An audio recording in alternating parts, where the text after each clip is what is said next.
ನಮಸ್ಕಾರ ಮತ್ತು ಸುಸ್ವಾಗತ ನಮ್ಮ ತಲೆಹರಟೆ ಕನ್ನಡ ಪಾಡ್ಕಾಸ್ಟ್ಗೆ. ಸೂರ್ಯ ಅವರೇ ನಮಸ್ಕಾರ. ನಮಸ್ಕಾರ ಪವನ್. ಸೊ ಇವತ್ ನಾವು ಒಂದು ಹೊಸ ಸೀರೀಸ್ ಶುರು ಮಾಡ್ತಾ ಇದೀವಲ್ವಾ ನಮ್ಮ ತಲೆಹರಟೆ ಪಾಡ್ಕಾಸ್ಟ್ ಅಲ್ಲಿ. ಮೇ ಬಿ ತಿಂಗ್ಳಿಗೊಂದ್ಸತಿನೋ 6 ವಾರಕ್ಕೊಂದ್ಸತಿನೋ ಹೊಸ ಸೀರೀಸ್ ಶುರು ಮಾಡೋಣ ಅಂತ. ಹೌದು, ಈ ವೃತ್ತಿಗಳ ಬಗ್ಗೆ, ಪ್ರೊಫೆಷನ್ಸ್ ಅಂತ ಹೇಳ್ತಾರೆ, ಅದ್ರ ಬಗ್ಗೆ ಮಾತಾಡಬೇಕು ಅಂದ್ಕೊಂಡಿದ್ದೀವಿ ಈ ಹೊಸ ಸರಣಿ ಕಾರ್ಯಕ್ರಮದಲ್ಲಿ. ಜನಗಳಿಗೆ ಎಸ್ಪೆಷಲಿ ಈ ಕಾಲೇಜ್ ಬಿಟ್ಟು ಮುಂದೆ ಏನು ಮಾಡಬೇಕು ಅಂತ ಯೋಚನೆ ಮಾಡ್ತಿರೋರಿಗೆ ಮುಂದೆ ಯಾವ ವೃತ್ತಿ ತಗೊಂಡ್ರೆ ಅವರಿಗೆ ಹೇಗೆ ಅನುಕೂಲ ಆಗುತ್ತೆ, ಅವರ ಮಾನಸಿಕ ಸ್ಥಿತಿಗೆ ಹೇಗೆ ಅದು ಹೊಂದ್ಕೊಳ್ಳುತ್ತಾ, ಜೀವನ ಸ್ಥಿತಿ ಏನಿರಬಹುದು ಮುಂದೆ. ಯಾಕಂದ್ರೆ ತುಂಬಾ ಪ್ರೊಫೆಷನ್ ಅಂದ್ರೆ ಅದು ಲೈಫ್ ಸ್ಟೈಲ್ ಚಾಯ್ಸ್. ಆಕ್ಚುಲಿ ಮುಂದೆ ಹೋಗ್ತಾ ಹೋಗ್ತಾ ಅದು ಆ ಚಾಯ್ಸ್ ಮಾಡೋ ಹೊತ್ತನಲ್ಲಿ ಗೊತ್ತಾಗೋದಿಲ್ಲ ನಿಮ್ಗೆ. ಸೊ ಗಣ್ಯರನ್ನ ಕರೆಸಿ ಬೇರೆ ಬೇರೆ ಪ್ರೊಫೆಷನ್ ಹೇಗಾಗುತ್ತೆ, ಹೇಗಾಗಿದೆ ಇಲ್ಲಿವರೆಗೂ, ಬಟ್ ಮುಂದೇನೂ ಹೇಗೆ ಅದು ಆಗೋ ಸಾಧ್ಯತೆಗಳಿವೆ ಅಂತ ಒಂದು ಏಕೆ ಇಂಡಿಯಾದಲ್ಲಂತೂ ಜಾಬ್ಸ್ ತುಂಬಾನೇ ಪ್ರಾಬ್ಲಮ್ ಇರೋದ್ರಿಂದ ಈ ವೃತ್ತಿಗಳ ಬಗ್ಗೆ ಇನ್ನಷ್ಟು ನಾವು ಜಾಸ್ತಿ ಮಾತಾಡಬೇಕಾಗಿದೆ. So very exciting and thank you for suggesting this Pavan. ಖಂಡಿತ. ಅಂಡ್ ಇದ್ರಲ್ಲಿ ಏನಂದ್ರೆ ಅದೇ ಒಂದು ಲೆಕ್ಕ ಪ್ರಕಾರ ವರ್ಷ ನಮ್ಮ ದೇಶದಲ್ಲಿ 2 ಕೋಟಿ ಕೆಲ್ಸಗಳು, ಹೊಸ ಕೆಲ್ಸಗಳು ಉತ್ಪಾದನೆ ಆಗ್ಬೇಕು. ನಮ್ಮ ಜನಸಂಖ್ಯೆ, ನಮ್ಮ ವರ್ಕಿಂಗ್ ಏಜ್ ಜನಸಂಖ್ಯೆ ಎಲ್ಲಾರ್ಗೂ ಒಂದು ಒಳ್ಳೆ ಕೆಲಸ ಸಿಗ್ಬೇಕಂದ್ರೆ ಆ ತರ ಒಂದು ನಂಬರ್ ಇದೆ. ಅದ್ರಲ್ಲಿ ಅಫ್ಕೋರ್ಸ್ ಬೇರೆ ಬೇರೆ ಲೆವೆಲ್ ಅಲ್ಲಿ ಬೇರೆ ಬೇರೆ ತರದ ಕೆಲಸ ಇರ್ಬೋದು. ಬಟ್ ಕೆಲಸ ಅನ್ನೋದು ಒಂದು, ಅಂದ್ರೆ ಜಾಬ್ ಅನ್ನೋದು ಒಂದು ವೃತ್ತಿ, ಪ್ರೊಫೆಷನ್ ಒಂದು, ಕೆರಿಯರೇ ಇನ್ನೊಂದು ಅಲ್ವಾ. ತುಂಬಾ ಸತಿ ನಮ್ಮ ಕಾಲೇಜುಗಳಲ್ಲಿ ಎಲ್ಲಾದ್ರಲ್ಲೂ ಏನ್ ಗುರಿ ಇರುತ್ತೆ, ಮೊದಲನೇ ಕೆಲ್ಸ ಏನ್ ಸಿಗುತ್ತೆ ನಿಮಗೆ, ಆ ಮೊದಲನೇ ಕೆಲಸದಲ್ಲಿ ಏನ್ ಪ್ಯಾಕೇಜ್, ಆ ಪ್ಯಾಕೇಜ್ ಮೇಲೆ ಜನ ಯಾವ ಕಾಲೇಜಿಗೆ ಹೋಗ್ಬೇಕು ಅದೆಲ್ಲ ಚೂಸ್ ಮಾಡೋದೇ ಅದರಿಂದಾನೇ ಅಲ್ವಾ. ತುಂಬಾ ಬೇರೆ ಏನೋ ಚೂಸ್ ಆಗೋಗುತ್ತೆ ಅದ್ರಲ್ಲೇನೆ, including life partner and area, residential locality ಅದೆಲ್ಲ ಆಗ್ಬಹುದು. ಬಟ್ ಈ ಬರೀ ಮೊದಲನೇ ಕೆಲಸ ಅಂತ ಒಂದು ಗುರಿ, ಒಂದು ಫೋಕಸ್ ಇರೋವಾಗ ತುಂಬಾನೇ ಮರೆತು ಬಿಡ್ತೀವಲ್ವಾ ನಾವು. ಮೊದಲನೇ ಕೆಲಸ ಚೆನ್ನಾಗಿರ್ಬೋದು, ಆದ್ರೆ ಅದೇ ಆ ಕೆಲ್ಸದಲ್ಲಿ ನೀವು 10 ವರ್ಷದಲ್ಲೂ ಇರೋಕ್ಕಾಗತ್ತಾ, ಇಲ್ಲ 10 ವರ್ಷದಲ್ಲಿ ಫುಲ್ ಬರ್ನ್ಔಟ್ ಆಗೋಗ್ತೀರಾ, ಇಲ್ಲ 10 ವರ್ಷದಲ್ಲಿ ಇಷ್ಟ ಏನು ಇಲ್ದೇನೆ ಇರುತ್ತಾ ಅಲ್ವಾ. 1-2 ವರ್ಷ ಬರೀ ಚೆನ್ನಾಗಿ ದುಡ್ಡಿದೆ ಅಂತ ನಾವು ಕೆಲಸ ಮಾಡ್ಬೋದು, ಬಟ್ ಕೊನೆಗೆ ನಮ್ ಮನ್ಸು ಅದರಲ್ಲಿ ಇಲ್ಲ ಅಂದ್ರೆ ಚೆನ್ನಾಗ್ ಮಾಡಕ್ಕಾಗತ್ತಾ, ಬೆಳೆಯೋಕ್ಕಾಗತ್ತಾ, ಎಲ್ಲಾ ಪ್ರಶ್ನೆಗಳು ಬರುತ್ತೆ ಅಲ್ವಾ. ಸೊ ಇದ್ರಲ್ಲಿ ನಾವು ಇವತ್ತು ಶುರು ಮಾಡೋಣ ಅನ್ನೋದ್ರಲ್ಲಿ ನೀವೇ ಸೂರ್ಯ ಅವರೇ, ನೀವು ಟ್ರೈನ್ಡ್ ಚಾರ್ಟರ್ಡ್ ಅಕೌಂಟೆಂಟ್, ನಿಲಯದ ಕಲಾವಿದರು ಅಂತ ಹೇಳ್ತಾರೆ. ಸೊ ನೀವು CA ಆಗಿದ್ರಿ, ಅದಕ್ಕೆ ಅಫ್ಕೋರ್ಸ್ ಆಮೇಲೆ ಈಗ ಕಳೆದ 5 ವರ್ಷದಲ್ಲಿ ನಾಟ್ ಫಾರ್ ಪ್ರಾಫಿಟ್ ಸೆಕ್ಟರ್ಗೆ ನೀವು ಸಂಶೋಧನೆಗಿಳಿದು ದಕ್ಷ ಅನ್ನೋ ಸಂಸ್ಥೆಯಲ್ಲಿ ಕೆಲಸ ಮಾಡ್ತಾ ಇದ್ದೀರಾ. ನಾವೊಂದು 2-2.5 ವರ್ಷದಿಂದ ಈ ಪಾಡ್ಕಾಸ್ಟ್ ನಡೆಸ್ಕೊಂಡು ಬರ್ತಾ ಇದ್ದೀವಿ. ಸೊ ಆದ್ರೆ ಈ ಒಂದು CA ಅನ್ನೋದು, ಚಾರ್ಟರ್ಡ್ ಅಕೌಂಟೆಂಟ್ ಅನ್ನೋ ಒಂದು ವೃತ್ತಿ ಮೊದಲಿಂದಾನೇ ತುಂಬಾ ಒಂದು ಪ್ರೆಸ್ಟಿಜಿಯಸ್ ವೃತ್ತಿ ಆಗಿತ್ತು, ಮೇ ಬಿ ಇಂಡಿಪೆಂಡೆನ್ಸ್ ಇಂದಾನೆ ಅಲ್ವಾ. ಸೊ ಹೇಗೆ ನಾವು ನಮ್ಮ ದೇಶದಲ್ಲಿ ಲಾಯರ್, ಮೇ ಬಿ ಡಾಕ್ಟರ್, 3ನೇ ಅಂದ್ರೆ ಚಾರ್ಟರ್ಡ್ ಅಕೌಂಟೆಂಟ್, ಆ ತರ ನೋಡ್ಬೋದಲ್ವಾ. ಈ ತರ ಒಂದು ಕೋಡಿಫೈಡ್ ಪ್ರೊಫೆಷನ್, ಬೇರೆ ಬೇರೆ ರೂಲ್ಸ್, ಬೇರೆ ಬೇರೆ ಪ್ರಿವಿಲೇಜಸ್, ಅಂಡ್ ನಮ್ಮ ಸಮಾಜದಲ್ಲಿ ಒಂದು ಮುಖ್ಯವಾದ ಪಾತ್ರ ಚಾರ್ಟರ್ಡ್ ಅಕೌಂಟೆಂಟ್ಸ್ ಇದೆ. ಅಫ್ಕೋರ್ಸ್ ನಾನು ಯಾವ್ದೋ ಇಂಜಿನಿಯರಿಂಗ್ ಸ್ಕೂಲ್ಗೆ ಹೋಗಿ ಬೇರೆ ಏನೋ ಮಾಡ್ಕೊಂಡು ಇಲ್ಲೆಲ್ಲೋ ಬಂದಿದ್ದೀನಿ ನಾನು. ಸೊ ನನಗೂ ಈ ಚಾರ್ಟರ್ಡ್ ಅಕೌಂಟೆಂಟ್ ಜಗತ್ತಿಗೂ ಸ್ವಲ್ಪ ಡಿಸ್ಟೆನ್ಸ್ ಇದೆ. ಸೊ ಅಕೌಂಟೆಂಟ್ ಅಂದ್ರೆ ನನಗೆ ಅರ್ಥ ಆಗುತ್ತೆ, ಸರಿಪ ಎಲ್ಲ ಒಂದು ಕಂಪನಿಯಲ್ಲಾಗ್ಲಿ, NGO ಆಗ್ಲಿ, ಎಲ್ಲಾದ್ರೂ ಆಗ್ಲಿ, ನಮ್ ಪರ್ಸನಲ್ ಆದ್ರೂ ಆಗ್ಲಿ, ನಾವು ಅಕೌಂಟ್ಸ್ ಇಟ್ಕೋಬೇಕು. ಆದ್ರೆ ಈ ಚಾರ್ಟರ್ಡ್ ಎಲ್ಲಿಂದ ಬಂತು ಅಕೌಂಟೆಂಟ್ ಅಲ್ಲಿ? ಹೇಳ್ತೀರಾ ಏನಿದು CA ಅಂದ್ರೆ? ಅವ್ರು ಏನ್ ಕೆಲಸ ಮಾಡ್ತಾರೆ? ತುಂಬಾನೇ ಫಸ್ಟ್ ಟೈಮ್ ಯಾರಾದ್ರೂ ಈ ತರ ಕೇಳ್ತಿರೋದು. ಯಾಕಂದ್ರೆ ಜನರಲಿ ಅದನ್ನ ಆನ್ಸರ್ ಮಾಡೋಕ್ಕಿಂತ ಮುಂಚೆ ಒಂದು ಪಾಯಿಂಟ್ ಹೇಳ್ಬೇಕು ಅಂದ್ರೆ ಪವನ್, ಈ ತ್ರಿಮೂರ್ತಿಗಳು ಡಾಕ್ಟರು, ಲಾಯರು, CA, ನಿಮ್ಮ ಹಣ, ಆಮೇಲೆ ಆರೋಗ್ಯ, ಆಮೇಲೆ ನೀವು ಲಾ ಫ್ರೇಮ್ವರ್ಕ್ ಒಳಗಡೆನೆ ಇರೋ ತರ ಇಟ್ಸ್ಕೊಳ್ಳೋರು, ತ್ರಿಮೂರ್ತಿಗಳ ತರಾನೇ ಇರೋದು ಸಮಾಜದ ಆರೋಗ್ಯ ಕಾಪಾಡೋದಿಕ್ಕೆ. ಇಲ್ಲಿ ಪ್ರಣಯ್, ತಕ್ಷಶಿಲಾದಲ್ಲಿ ಪ್ರಣಯ್ ಇದಾರಲ್ಲ, ಅವರು ನಾನು CA ಮಾಡಿದ್ಮೇಲೆ ಲಾನು ಪಾಸ್ ಮಾಡಿದೆ. ಸೊ ಅವ್ರು ಅವಾಗ ಜೋಕ್ ಮಾಡಿದ್ರು, ನನ್ನ ಲಾ ಆಯ್ತು ಅಂತ ಹೇಳಿದಾಗ ಅವರು try and somehow do MBBS also, so you can do all 3 professions together. ಅದಕ್ಕೆ ಆಮೇಲೆ IAS ಬರೋದ್ ಬಿಡಿ, UPSC IAS ಆಗೋಗಿ. So information asymmetry ಈ ಪ್ರೊಫೆಷನ್ಸ್ ಅಲ್ಲಿ ಜಾಸ್ತಿ ಇರೋದ್ರಿಂದ ಅದಕ್ಕೆ ಬರೋಣ ಮುಂದೆ. ಬಟ್ ಈ ಅಕೌಂಟೆಂಟ್, ನೀವು ತುಂಬಾನೇ ಸರಿಯಾಗಿ ಹೇಳಿದ್ದೀರಾ. ಬ್ರಿಟಿಷ್ ಕಾಲದಿಂದನೂ CA-ನವ್ರನ್ನ ಸ್ವಲ್ಪ ಒಂದು ಉನ್ನತ ಮಟ್ಟದಲ್ಲೇ ಇಟ್ಟಿದ್ದಾರೆ. ಅಲ್ಲಿ ಇಂಗ್ಲೆಂಡಲ್ಲಂತೂ CA ಒಂದು ರೆಕಗ್ನೈಸ್ ಆಗಿತ್ತು. ಇಂಡಿಯಾದಲ್ಲಿ CA ಅಂತ ರೆಕಗ್ನಿಷನ್ ಬಂದಿದ್ದು 48-51 ಆ ಟೈಮ್ ಫ್ರೇಮ್ ಅಲ್ಲಿ. ಅದಕ್ಕಿಂತ ಮೊದಲು ಲೈಸೆನ್ಸ್ ಪ್ರಾಕ್ಟಿಷನರ್ಸ್ ಅಂತ ಮಾಡ್ತಿದ್ರು. ಅವರು ಲೈಸೆನ್ಸ್ ಕೊಡ್ತಾ ಇದ್ರು. ಯಾರು ಆ ವೃತ್ತಿಯಲ್ಲಿ ಅವರು ಕಸುಬಿನಲ್ಲಿ ಒಂದು ಲೆವೆಲ್ ರೀಚ್ ಆಗಿದಾರೋ, ಅಥವಾ ಅವರು ಸ್ಕಿಲ್ ತೋರಿಸಿದಾರೋ, ಅಥವಾ ಕನೆಕ್ಷನ್ಸು, ಫ್ಯಾಮಿಲಿ ನೆಟ್ವರ್ಕ್ ಅವೆಲ್ಲ ಇದ್ದೇ ಇರುತ್ತೆ. ಅವೆಲ್ಲ ಇಟ್ಕೊಂಡು ಲೈಸೆನ್ಸ್ ಕೊಡ್ತಾ ಇದ್ರು ಟು ಪ್ರಾಕ್ಟೀಸ್ ಅಕೌಂಟೆನ್ಸಿ. ಬಟ್ ಇದನ್ನೆಲ್ಲ ಒಂದು ಕ್ರೋಢೀಕರಿಸಿ ಒಂದು ಕೋಡಿಫಿಕೇಶನ್ ಮಾಡಿ ಚಾರ್ಟರ್ಡ್ ಅಕೌಂಟೆಂಟ್ ಆಕ್ಟ್ ಅಂತ ಬಂತು. ಸೊ ಈ ಅಕೌಂಟೆಂಟ್ ಅಂದ್ರೆ ನಮಗೂ ನೀವು ಹೇಳ್ದಂಗೆ ಎಲ್ಲರಿಗೂ ಗೊತ್ತು, ಲೆಡ್ಜರು, ವೌಚರು, ಇನ್ವಾಯ್ಸು, ಯಾರ್ದು ನಿಮ್ಮ ರೀಇಂಬರ್ಸ್ಮೆಂಟ್ ರಿಜೆಕ್ಟ್ ಮಾಡ್ತಾರೋ ಅವರೆಲ್ಲ ಅಕೌಂಟೆಂಟ್ಸ್. ಬಟ್ ಆದರೆ ಚಾರ್ಟರ್ಡ್ ಯಾಕೆ ಬರುತ್ತೆ ಅಂದ್ರೆ that is recognised by the law. Charter ಅಂದ್ರೆ ಒಂದು ರಾಜ, ಒಂದು ಗವರ್ಮೆಂಟ್ ಅದಕ್ಕೆ ರೆಕಗ್ನಿಷನ್ ಕೊಟ್ಟಾಗ ಅದು ಚಾರ್ಟರ್ಡ್ ಆಗುತ್ತೆ. ಸೊ ಯಾವ ರಾಜ್ಯ ಅಥವಾ ನ್ಯಾಯ ವ್ಯವಸ್ಥೆ ಒಂದು ಅಕೌಂಟೆಂಟ್ನ ಸರ್ಟಿಫೈ ಮಾಡಿದವರು, ರೆಕಗ್ನೈಸ್ ಮಾಡಿದಾರೋ ಅವರು ಚಾರ್ಟರ್ಡ್ ಅಕೌಂಟೆಂಟ್ ಆಗ್ತಾರೆ. ಸೊ ಇದ್ರಲ್ಲಿ ಹೇಗ್ ಬರುತ್ತೆ? ಇವಾಗ ನಾನು ಸಾಫ್ಟ್ವೇರ್ ಇಂಜಿನಿಯರ್ ಆಗ್ತೀನಿ ಅಂತ ಇಟ್ಕೊಡಿ. ನಾ ಏನೋ ಒಂದು BE ಇಲ್ಲ BTech ಕಂಪ್ಯೂಟರ್ ಸೈನ್ಸ್ ಅಲ್ಲೋ ಇಲ್ಲ ತುಂಬಾ ಸತಿ ಬೇರೆ ಏನೋ ಇಂಜಿನಿಯರಿಂಗ್ ಮಾಡುವೆ, ಸ್ವಲ್ಪ C++, ಜಾವಾ ಏನೋ ಕಾಲತ್ತು ನನ್ನ ಎಬಿಲಿಟೀಸ್ ನಾನು ಪ್ರೂವ್ ಮಾಡೋಕ್ಕಾದ್ರೆ ಒಂದು ಇಂಟರ್ವ್ಯೂ ಸೆಲೆಕ್ಷನ್ ಎಕ್ಸಾಮ್ ಪಾಸ್ ಮಾಡಿದ್ರೆ ಇನ್ಫೋಸಿಸ್ ಆಗ್ಲಿ ಬೇರೆ ಸ್ಟಾರ್ಟ್ಅಪ್ ಆಗ್ಲಿ ನನ್ನನ್ನ ಹೈರ್ ಮಾಡ್ಬೋದು. ಅಲ್ಲಿ ನಾನು ತೋರ್ಸಿದ್ರೆ ನೋಡಿ ನನಗ್ ಬರೆಯೋಕ್ ಬರುತ್ತೆ, ಕೋಡ್ ಬರೆಯೋಕ್ ಬರುತ್ತೆ, ಯಾವ್ದಾದ್ರು ಸಾಫ್ಟ್ವೇರ್ ಪ್ರಾಬ್ಲಮ್ ಇದ್ರೆ ಅದಕ್ಕೊಂದು ಸೊಲ್ಯೂಷನ್ ನಾನು ತರಬಹುದು, ಒಂದ್ ಟೀಮ್ ಅಲ್ಲಿ ಕೆಲಸ ಮಾಡ್ಬೋದು ಅಂತ ನನ್ನ ಕೆರಿಯರ್ ನಾನು ಬಿಲ್ಡ್ ಮಾಡ್ಕೊಂಡು ಹೋಗ್ಬೋದು. ಸೊ ಏನೋ ಡಿಗ್ರಿ ತೋರಿಸ್ಬೋದು. ತುಂಬಾ ಜನ ಡಿಗ್ರಿ ತೋರಿಸ್ದೇನೆ ಏನೋ ಡಿಪ್ಲೊಮಾ ಮಾಡಿ ನೋಡಿ ನನಗಾಗತ್ತೆ, ಮಾಡಕ್ಕಾಗತ್ತೆ ಕೆಲಸ ಅನ್ಬಿಟ್ಟು ಹೋಗ್ತಾರೆ. ಆದ್ರೆ ಇದರಲ್ಲಿ ಸರ್ಕಾರ ಬರೀ ಡಿಗ್ರಿ ಕೊಡೋ ಒಂದು ಪಾತ್ರ ಇದೆ, ಬಾಕಿ ಎಲ್ಲ ನಂದಾಯ್ತು, ನನಗ್ ಯಾರು ಕೆಲಸ ಕೊಡ್ತಾರೋ ಅವ್ರಾಯ್ತು. ಸರ್ಕಾರ ಮಧ್ಯೆ ಬರಲ್ಲ. ತೆರಿಗೆ ತಗೋಬಹುದು, ಅದೆಲ್ಲ ಬೇರೆ, ಬಟ್ ಸರ್ಕಾರ ಇದ್ರ ಮಧ್ಯೆ ಬರ್ತಾ ಇಲ್ಲ. ಸೊ ಈ ಅಕೌಂಟೆನ್ಸಿನಲ್ಲಿ ಸರ್ಕಾರ ಅದಕ್ಕೆ ಒಂದು ಲೈಸೆನ್ಸ್ ಕೊಡ್ತಾ ಇದೆ ಇಲ್ಲ ಅಪ್ರೂವ್ ಮಾಡ್ತಾ ಇದೆ ಅಂದ್ರೆ ಏನಕ್ಕೆ, ಅದರಿಂದ ಏನ್ ಬರುತ್ತೆ? ಇದು ತುಂಬಾ ಜನಕ್ಕೆ ಗೊತ್ತಿರೋದಿಲ್ಲ. ಯಾಕೆ CA ಅಂತ ಹೇಳಿದ್ರೆ ಒಂದು ಮಟ್ಟದ ಸ್ಥಾನ ಇದೆ, ಒಂದು ಗತ್ತಿದೆ ಅಂತ ಹೇಳಿದ್ರೆ, ಈ ಸರ್ಕಾರದ ನ್ಯಾಯ ವ್ಯವಸ್ಥೆ ಈ institute of chartered accountants of India ಅಂತ ಸ್ಥಾಪನೆ ಮಾಡಿದೆ. CAಗಳೆಲ್ಲ ಸೇರ್ಕೊಂಡು CA ಆಗಬೇಕು ಅಂದ್ರೆ ಇಂತಹ ಒಂದು ಸಿಲೆಬಸ್ ಇರುತ್ತೆ. ನೀವು ಈ ಎಕ್ಸಾಮ್ ಪಾಸ್ ಮಾಡಬೇಕು, ಪಾಸ್ ಮಾಡಿ ನೀವು ಇಂಥದ್ದೇ ಕಾರ್ಯ ಮಾಡಬಹುದು. ನಿಮ್ಮ ಕಾರ್ಯಕ್ಷೇತ್ರ ಒಂದು ಲಿಮಿಟ್ ಹಾಕ್ತಾರೆ.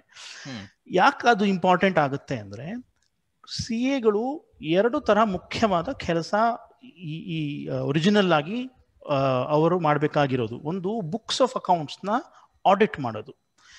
ಒಂದು ಕಂಪನಿನೋ ಏನೋ ಒಂದು ಯಾರಾದ್ರೂ ಒಂದು ತಮ್ಮ ಈ ಹಣಕಾಸಿನ ಖರ್ಚು ವೆಚ್ಚಗಳ ಆದಾಯದ ಒಂದು ರಿಪೋರ್ಟ್ ತಗೊಂಡು ಹೋಗಿ CA ಕೊಟ್ರೆ ಅವರು ಹೌದು ನೀವು ಹೇಳ್ತಾ ಇರೋದು ಕರೆಕ್ಟು, ಇದನ್ನೆಲ್ಲ ಅಲ್ಲಿ ಹಾಕಿ, ಇದನ್ನ ಇಲ್ಲಿ ಹಾಕಿ, ನೀವು ಇನ್ನ ತೋರಿಸ್ಬೇಕು, ಇನ್ನ ಒಂದು ಡಿಸ್ಕ್ಲೋಸ್ ಮಾಡಬೇಕು, ಅಥವಾ ನೀವು ಮಾಡಿರೋದು ಸರಿ ಇಲ್ಲ, ಆ ಥರ ಒಂದು ಹೇಳಿ ಹೌದು ಇವ್ರು ಹೇಳ್ತಾ ಇರೋದು, ಪವನ್ ಹೇಳ್ತಾ ಇರೋದು, ಅವರ ಹಣಕಾಸಿನ ವಿಚಾರಗಳ ಬಗ್ಗೆ ಪವನ್ ಹೇಳ್ತಾ ಇರೋದು ಕರೆಕ್ಟು ಅಂತ ಸರ್ಟಿಫೈ ಮಾಡೋದು ಕೆಲಸ.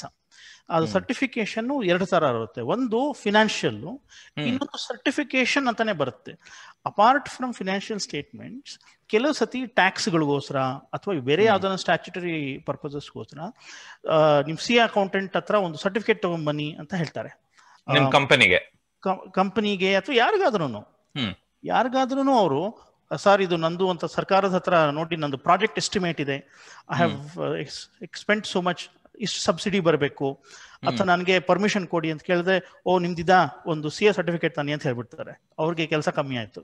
ಸೊ ಅದನ್ನು CA ಸರ್ಟಿಫೈ ಮಾಡೋದನ್ನು ಓನ್ಲಿ CAನೇ ಮಾಡ್ಬೇಕಾಗತ್ತೆ.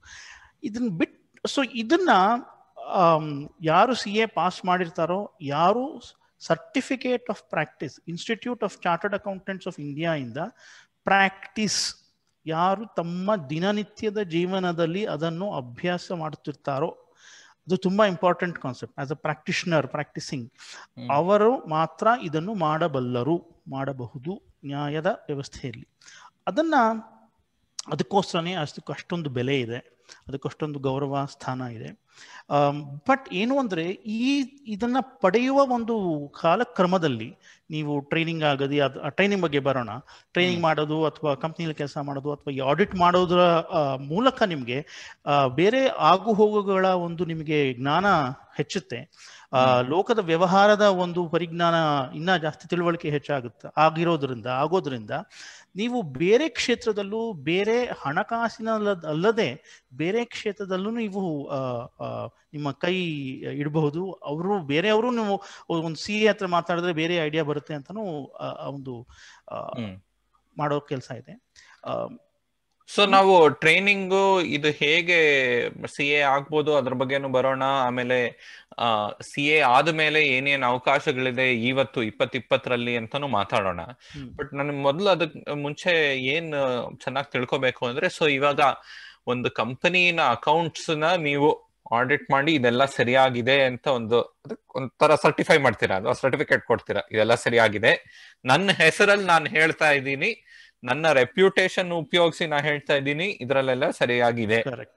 ಸೊ ಅದು ಏನಕ್ ಮುಖ್ಯ ಅಂದ್ರೆ, ಇಲ್ಲಾಂದ್ರೆ ಟ್ಯಾಕ್ಸ್ ಅಲ್ಲಿ ತೊಂದರೆ ಆಗ್ಬೋದು, ಫ್ರಾಡ್ ಆಗ್ಬೋದು, ಕಾರ್ಪೊರೇಟ್ ಕ್ರೈಮ್ ಅಂತಾರಲ್ಲ ಅದೆಲ್ಲ ಆಗ್ಬೋದು. ಅದೆಲ್ಲ ನಿಲ್ಲಿಸೋದಕ್ಕೆ ಇದೊಂದು ನ್ಯಾಯವಾಗಿ ಒಂದು ಸೊಲ್ಯೂಷನ್ ತಂದಿದೀವಿ ಅಲ್ವಾ? ಅದು ಕರೆಕ್ಟ್, ಗುಡ್. ಅದನ್ನ ರೇಸ್ ಮಾಡಿದ್ ನೀವು, ಒಳ್ಳೇದಾಯ್ತು. ಈ ಸರ್ಟಿಫಿಕೇಶನ್ ಯಾಕೆ ಇಂಪಾರ್ಟೆಂಟ್ ಆಗುತ್ತೆ, ಈ ಆಡಿಟೆಡ್ ಸ್ಟೇಟ್ಮೆಂಟ್ಸ್ ಯಾಕೆ ಇಂಪಾರ್ಟೆಂಟ್ ಅಂದ್ರೆ, ಆ ಸ್ಟೇಟ್ಮೆಂಟ್ಸ್ ಆಧಾರ ಮುಂದಕ್ಕೆಲ್ಲ ಆಗುತ್ತೆ. ಬೇರೆ ಬೇರೆ ಪ್ರಯೋಜನಗಳಿವೆ. ನೀವು ಆಡಿಟೆಡ್ ಫಿನಾನ್ಷಿಯಲ್ ಸ್ಟೇಟ್ಮೆಂಟ್ಸ್ ತಗೊಂಡು ಹೋಗೋದ್ರಿಂದ ಬ್ಯಾಂಕಲ್ಲಿ ಲೋನ್ ಪಡೆಯೋದಕ್ಕೆ, ಶೇರ್ ಹೋಲ್ಡರ್ಸ್ಗೆ ನೀವು ನೋಡಪ್ಪ ನಾನು ಇಷ್ಟು ಮಾಡಿದ್ದೀನಿ, ನಿಮ್ಗೆ ಇದ್ರಲ್ಲಿ ಇಷ್ಟು ಡಿವಿಡೆಂಡ್ ಕೊಡ್ತಾ ಇದ್ದೀನಿ ಅಂತ ಹೇಳೋದು ಆಧಾರನೇ ಆಡಿಟೆಡ್ ಫಿನಾನ್ಷಿಯಲ್ ಸ್ಟೇಟ್ಮೆಂಟ್ಸ್. ಗವರ್ಮೆಂಟ್ಗೆ ನೀವು ನಾನು ಎಲ್ಲಾನು ಫಾಲೋ ಮಾಡಿದ್ದೀನಿ ನೋಡ್ರಪ್ಪ ಅಂತ ಹೇಳೋದಕ್ಕೂ ಹೀಗಾಗುತ್ತೆ. ಟ್ಯಾಕ್ಸ್ ಪೇ ಮಾಡೋದಕ್ಕೆ starting point is book profit ಅಂದ್ರೆ ಆಡಿಟೆಡ್ ಫಿನಾನ್ಷಿಯಲ್ ಸ್ಟೇಟ್ಮೆಂಟ್ಸ್. ಸೊ ಇಲ್ಲಿ ಆಡಿಟರ್ಗೆ ನೀವು ಹೇಳಿದ ಪ್ರಶ್ನೆ ಯಾಕೆ ಇಂಪಾರ್ಟೆಂಟ್ ಆಗುತ್ತೆ ಅಂದ್ರೆ, ನಮಗೆ ನಮ್ಮ ಮನಸ್ಸಿನಲ್ಲಿ ಸಾಮಾನ್ಯವಾಗಿ ಆಡಿಟರ್ ಅಂದ್ರೆ ಶೇರ್ ಹೋಲ್ಡರ್ಸ್ಗೆ ಉಪಯೋಗ ಆಗೋನು ಅಂತ ಮಾತ್ರ ಒಂದು ನಮ್ಮ ಈಕ್ವೇಶನ್ ಇರುತ್ತೆ, ಕನೆಕ್ಷನ್ ಇರುತ್ತೆ. ಬಟ್ ಸಾಮಾಜಿಕವಾಗಿ ಆಡಿಟೆಡ್ ಫಿನಾನ್ಷಿಯಲ್ ಸ್ಟೇಟ್ಮೆಂಟ್ಸ್ ಎಷ್ಟು ಉಪಯೋಗ ಅಂತ ತುಂಬಾ ಇವಾಗ ಜಗತ್ತಿನ ಎಲ್ಲಾ ಕಡೆ ಅದ್ರ ಬಗ್ಗೆನೇ ಒಂದು ಚಳುವಳಿ ನಡೀತಾ ಇದೆ. ಅಕೌಂಟೆಂಟ್ಸು ಪಬ್ಲಿಕ್ ಫಂಕ್ಷನ್ ಪರ್ಫಾರ್ಮ್ ಮಾಡ್ತಿರೋದು, ಸೋಷಿಯಲ್ ಫಂಕ್ಷನ್ ಮಾಡ್ತಾ ಇರೋದು ಅವರು ಶೇರ್ ಹೋಲ್ಡರ್ ಎಂಗೇಜ್ಮೆಂಟ್ಗೋಸ್ಕರ ಅವರು ಮಾಡ್ತಿಲ್ಲ ಅಷ್ಟೇ. ಅವ್ರಿಗೆ ಸಂಬಳ, ಅವ್ರಿಗೆ ರೆಮ್ಯುನರೇಷನ್ ಕೊಡಬಹುದೇ ಹೊರತು ಆಕ್ಚುಲಿ ಅಕೌಂಟೆಂಟ್ಸ್, ಆಡಿಟರ್ಸ್ ಸೋಷಿಯಲ್ ಒಂದು ಜವಾಬ್ದಾರಿಯಿಂದ ಕೆಲಸ ಮಾಡ್ತಿದ್ದಾರೆ. ಅದಕ್ಕೋಸ್ಕರ ಅವ್ರನ್ನ ಜಾಸ್ತಿ ಒಂದು ಅಕೌಂಟಬಿಲಿಟಿ ಆಫ್ ಅಕೌಂಟೆಂಟ್ಸ್ ಮಾಡಬೇಕು ಅನ್ನೋ ಒಂದು ಚಳುವಳಿನೂ ಎಲ್ಲ ಕಡೆ ಬರ್ತಾ ಇದೆ. ಸೊ ಹೇಗೆ ಮತ್ತೆ ಡಾಕ್ಟರ್ಸ್ ನಮ್ಮ ಜನ ಆರೋಗ್ಯದಲ್ಲಿ ಕೆಲಸ ಮಾಡ್ತಾರೋ ಅದಕ್ಕೆ ಮುಖ್ಯವಾಗಿದಾರೋ, ನೀವು ಹೇಳ್ತಾ ಇದ್ದೀರಾ ಈ CA ನ ಒಂದು ವೃತ್ತಿ ನಮ್ಮ ಕಂಪನೀಸು ನಮ್ಮ ಇಕನಾಮಿಕ್ ಆರೋಗ್ಯಕ್ಕೆ ಮುಖ್ಯ. ಖಂಡಿತ ತುಂಬಾನೇ. ಅವ್ರು ಮಾಡ್ಲಿಲ್ಲ ಅವ್ರ ಕೆಲಸ ಅಂದ್ರೆ, ಇವಾಗ ಕಂಪನೀಸ್ ಏನೇನೋ ಮಾಡ್ಕೊಂಡು ಹೋಗ್ಬೋದು, ಆದ್ರೆ ಪಬ್ಲಿಕ್ ಆಗಿ ಬೇರೆ ಏನೋ ತೋರಿಸ್ಬೋದು. ಶೇರ್ ಹೋಲ್ಡರ್ಸ್ ಆಗ್ಲಿ, ತೆರಿಗೆ ಆಗ್ಲಿ, ಎಲ್ಲ ಬೇರೆ ಬೇರೆ ತರ ಅದು ಇವಾಗ ಪಿರಮಿಡ್ ಸ್ಕೀಮ್ ಅಂತೀವಿ, ಪಾನ್ಜಿ ಸ್ಕೀಮ್ ಅಂತೀವಿ, ಆತರ ಬೇರೆ ಬೇರೆ ತರ ತೊಂದರೆಗಳಾಗ್ಬೋದು. ಸೊ ಅದನ್ನೆಲ್ಲ ನಿಲ್ಸೋದಕ್ಕೆ ಇದು ಒಂದು ಸೊಲ್ಯೂಷನ್. ಕರೆಕ್ಟ್. ಈ ಪ್ರೊಫೆಷನ್ನೇ ಒಂದು ಸೊಲ್ಯೂಷನ್. ಕರೆಕ್ಟ್. ಸೊ ಅದರಿಂದಾನೇ ಅವ್ರಿಗೆ ಈ ತರ ಒಂದು ಪವರ್ ಮತ್ತೆ ಪ್ರೆಸ್ಟೀಜು ಬರೋದು. ಖಂಡಿತ. ಸೊ ಇವಾಗ ಇದಾಗ್ಬೇಕಂದ್ರೆ ನಂಗೆ ಇನ್ನೊಂದೇನು ಸ್ವಲ್ಪ ವ್ಯತ್ಯಾಸವಾಗಿ ಗೊತ್ತಾಯ್ತು ಅಂದ್ರೆ, ಇವಾಗ ಸಾಫ್ಟ್ವೇರ್ ಇಂಜಿನಿಯರ್ ಅಂದ್ರೆ ಅಗೇನ್ BTech ಮಾಡ್ತೀನಿ, BE ಮಾಡ್ತೀನಿ, ಅದಕ್ಕೆ ಆಮೇಲೆ ಹೋಗ್ಬೋದು. ಆದ್ರೆ CA ಹಂಗಲ್ಲ ಅಲ್ವಾ? ನೀವು BCom ಮಾಡ್ಬೋದು, ಕಾಮರ್ಸ್ ಚೆನ್ನಾಗಿ ಕಲಿಬಹುದು, ಇಲ್ಲ MBA ಮಾಡ್ಬೋದು, ಬಿಸ್ನೆಸ್ ಹೇಗ್ ನಡೀತೆ MBA ಫೈನಾನ್ಸ್ ಅಲ್ಲೂ ಮಾಡ್ಬೋದು. ಆದ್ರೆ ಅದು ಮತ್ತೆ CA ಬೇರೆ ಅಲ್ವಾ? ನೀವು ಅದ್ರ ಬರೆಯೋ ಎಕ್ಸಾಮು ನಿಮಗ್ ಡಿಗ್ರಿ ಬರುತ್ತೆ. CA ಅನ್ನೋ ದಿಕ್ಕೆ ಬೇರೆನಾ? ಹೇಳ್ತೀರಾ ಹೇಗಾಗುತ್ತೆ? CA ನಮ್ಮ ಇಂಡಿಯನ್ ಅಕಾಡೆಮಿಕ್ ಹೈರಾರ್ಕಿನಲ್ಲಿ ಅದನ್ನ ಪೋಸ್ಟ್ ಗ್ರಾಜ್ಯುಯೇಷನ್ಗೆ ಸಮಾನ ಅಂತ ಎಲ್ಲರೂ ಪರಿಗಣಿಸ್ತಾರೆ. ಕೆಲವು ಯೂನಿವರ್ಸಿಟಿಗಳಲ್ಲಿ CA ಮಾಡಿದವ್ರಿಗೆ PhD ಮಾಡೋದಕ್ಕೂ ಡೈರೆಕ್ಟ್ ಆಗಿ ಅವಕಾಶ ಇದೆ, ಯಾಕಂದ್ರೆ ಅದು ಮಾಸ್ಟರ್ಸ್ ಈಕ್ವಿವೆಲೆಂಟ್. ಸೊ ಬಟ್ ಅದೇ ಸಮಯದಲ್ಲಿ ಅದೊಂದು ಟರ್ಮಿನಲ್ ಡಿಗ್ರಿ ಅಂತಾನು ಹೇಳ್ಬೋದಲ್ವಾ? Professional degree. It's a professional CA ಮಾಡಿದ್ರೆ ಅದನ್ನ ಮಾಡಬಹುದು, ಅದಕ್ಕೆ ಬೇರೆ ಏನ್ ಡಿಗ್ರಿ ಮಾಡೋದು ಬೇಕಾಗಿಲ್ಲ ಈ ಒಂದು profession. Okay, correct. So CA ಮಾಡೋದು BComಗೂ ಭಿನ್ನ, MBA ಫಿನಾನ್ಸ್ಗೂ ಭಿನ್ನ. ಯಾಕೆಂದ್ರೆ ಅದು ಅದರಲ್ಲಿ ಲಾ ಅಂಶ ಜಾಸ್ತಿ ಇರುತ್ತೆ, ಆಡಿಟಿಂಗ್ ಸ್ಟ್ಯಾಂಡರ್ಡ್ಸ್ ಮುಖ್ಯ ಆಗುತ್ತೆ, ಪ್ರೊಫೆಷನಲ್ ಎಥಿಕ್ಸ್ ಬಗ್ಗೆ ಒತ್ತು ಕೊಡ್ತಾರೆ. ಆಮೇಲೆ ನೀವು ಟ್ರೈನಿಂಗು ಅದಕ್ಕೆ ಒಳಪಡ್ತೀರಾ. ನೀವು ಅಂದ್ರೆ ಪ್ರಾಕ್ಟೀಷನರ್ ಜೊತೆ ನಿಮ್ಮ ಒಂದು ನಿಕಟವಾದ ದೈನಂದಿನ ಸಂಬಂಧ ಇರುತ್ತೆ. ಅವರ ಸುಮ್ಮನೆ ಟೆಕ್ಸ್ಟ್ ಬುಕ್ ಓದಿ ಪಾಸ್ ಮಾಡೋದಲ್ಲ CA. ನೀವು ಒಬ್ಬರ ಕಡೆ ಕೆಲಸ ಮಾಡಬೇಕು. ಅವರು ಒಂದು ಪ್ರಾಕ್ಟೀಸ್ ಮಾಡ್ತಿರೋ CA, not any CA, practice ಮಾಡ್ತಿರೋ CA ಹತ್ರ ನೀವು ಕೂತು ಅವರು ಹೇಗೆ ಕಸುಬು ನಡೆಸ್ತಾ ಇದ್ದಾರೆ ಅದರಿಂದ ನೀವು ಕಲಿಬೇಕು. ಅದು ತುಂಬಾನೇ important part of CA. And ತುಂಬಾ ಏನಂತಾರೆ ಇದು, ಆರ್ಟಿಕಲ್ಶಿಪ್ ಅಂತ ಕರೀತಾರೆ. ಓಕೆ. ಇಂಟರ್ನ್ಶಿಪ್ ಮಾಡೋದು ಲಾಯರ್ಸ್ ಗಳಲ್ಲಿ ಸಾಮಾನ್ಯವಾಗಿದೆ. ಇಲ್ಲ ಕ್ಲರ್ಕ್ಶಿಪ್ ಅಂತಾರಲ್ಲ, ಕ್ಲರ್ಕ್ಶಿಪ್ ಅಂತ ಜಡ್ಜಸ್ ಕೆಳಗಡೆ ಮಾಡೋದು ಎಲ್ಲ ಕರಿತೀವಿ. ಇಂಟರ್ನ್ಶಿಪ್ ಬೇರೆ, ಮೋಸ್ಟ್ಲಿ ಡಾಕ್ಟರ್ಸ್ ಹತ್ರನೂ I think it is something like that. But ಇಲ್ಲಿ ಅದನ್ನ ಆರ್ಟಿಕಲ್ ಕ್ಲರ್ಕ್ ಅಂತ ಕರೀತಾರೆ, ಆರ್ಟಿಕಲ್ಶಿಪ್ ಅಂತ ಕರೀತಾರೆ. ಅಂಡ್ ಇದು throughout the CA course. ಅದು ಮುಂದೆ 3 ವರ್ಷ ಇತ್ತು, ಇವಾಗ I think it is 1.5 to 2 years. ಆ ಪೀರಿಯಡ್ ನ ನೀವು you have to spend with the practising CA.